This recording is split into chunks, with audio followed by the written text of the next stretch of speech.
বড় সমস্যা যেটা সবচেয়ে বড় অভাব সেটা হলো যে ব্ল্যাক মানি, মানে যে কালো টাকার জন্য কিন্তু আমাদের দেশে অনেক রকম সমস্যা। মেইন সমস্যা, একটা সমস্যা কিন্তু এটাই যে কালো টাকা এবং অনেক টাকা বিভিন্ন জায়গায় চলে যাচ্ছে।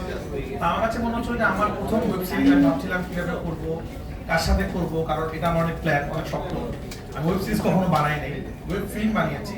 তো এটা আমার কাছে সর্বপ্রথম ওয়েব সিরিজ। তো মুশফিকের সাথে আমার অনেকদিন যাবত কথা হচ্ছিল যে আমরা একটা ভালো কাজ করবো, একটা কাজ করতে চাই, কাজ করতে চাই।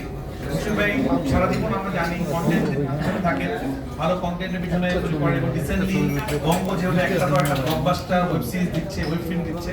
তা আমার কাছে মনে হচ্ছিল যে না, আমার প্রথম ওয়েব সিরিজটা আজকে বঙ্গর সাথেই করি। এবং মুশফিক ভাইকে যখন প্রথম গল্পটা শোনালাম, মুশফিক বলল হ্যাঁ আমরা এই গল্পটা করবো।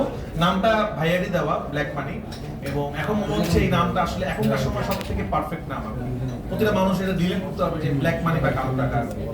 তো আমি খুব এক্সাইটেড। এবং তারপর আমরা চিন্তা করলাম যে আমরা কাস্টিং এ আসলে একটু ইন্টারেস্টিং কিছু করতে চাই, এমন কাস্টিং নিয়ে আসতে চাই যেটা আসলে মানুষ কেউ ভাবে নাই। আমাদের আরো অনেক কাস্টিং আছে আমাদের, আপনারা জানেন কালকে আমাদের প্রেস কনফারেন্স হওয়ার কথা ছিল, আমরা শুক্রবার হওয়াতে আমি একটা দিন পিছিয়ে দিয়েছি। তো অলরেডি আমাদের কালকে থেকে আমরা শুটিং এ যাচ্ছি, অনেকে আমাদের স্পটে অলরেডি চলে গেছে, রিহার্সাল চলছে, অনেকে ঢাকায় আছে। তো আমাদের আরো কাস্টিং আছে ওয়েব সিরিজের, সবাই উপস্থিত হতে পারেনি, তো কিছু কিছু মানুষ উপস্থিত হয়েছে। আমার মনে হচ্ছে যে এমন একজনকে আমরা নিতে চাই যিনি, যারও প্রথম ওয়েব সিরিজ হবে আমার মতো। তো আমরা রুবেল ভাইকে অ্যাপ্রোচ করি এবং আমি এবং মুশফিক ভাই সহ বঙ্গ টিম এবং আমরা খুবই আনন্দিত। রুবেল ভাই আমাদের কথা রেখেছেন এবং আমাদের কথা সায় দিয়ে উনিও প্রথম ওয়েব সিরিজ বা প্রথম ওয়েব ফিল্ম, সিনেমার বাইরে প্রথম কাজ রুবেল ভাইয়ের। তা আমরা রুবেল ভাইয়ের জন্য একটা হাততালি চাই আমরা, যে রুবেল ভাইকে আমরা অন্যভাবে আসলে এবার দেখবো।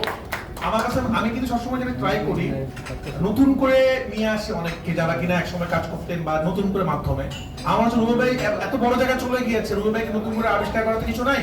কিন্তু ওয়েব সিরিজে যারা দর্শক, যারা কিনা বাসায় বসে দেখতে চায়, কাজ দেখতে চায় এবং ইন্টারেস্টিং দেখতে চায়, তারা রুবেল ভাইকে আমার ধরে। আমরা নিজেরাও কিন্তু ছোটবেলায় রুবেল ভাই সিনেমা দেখে বড় হয়েছি, তা মনে তারা এখন রুবেল ভাইকে মিস করে, তারা রুবেল ভাইকে নতুন ভাবে দেখতে পারবে। এবং আরো যারা কাস্টিং আছেন আমাদের সাথে, আমাদের যারা দেখছেন, আমি নাম বলবো না, নাম বলে কি হবে, অনেক নাম বাদ পড়ে যাবে। তো আমাদের প্রেস রিলিজে আমরা নামগুলো সবাইকে বলে দেবো, হিউজ কাস্টিং।